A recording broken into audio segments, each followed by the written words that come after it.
Hey guys, so I just want to swing by and tell you guys kind of a cool story and show you these. About 10 years ago, when we first opened our first motorcycle shop, we got set up with this company called Stealth.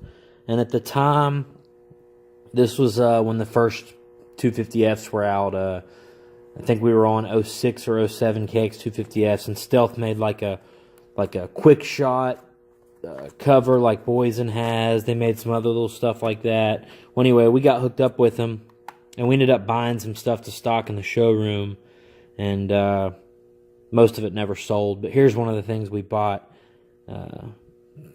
Can't really tell right off what this is, but this is actually, see if it'll focus. This is actually a fork bleeder.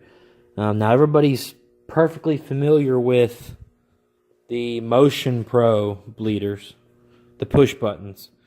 Got them right here on one of my two strokes. Right there they are. You simply push the button, equalizes the air pressure. Everybody's got those. They're like 15 or 20 bucks. But these are pretty much along the same lines, except you simply screw it out and screw it back in, so it gets rid of the screwdriver. But they're pretty cool. You know, they were $35 retail back then. So, of course nobody was going to buy them. But if you see the part number right here, FRKT11, these are actually titanium.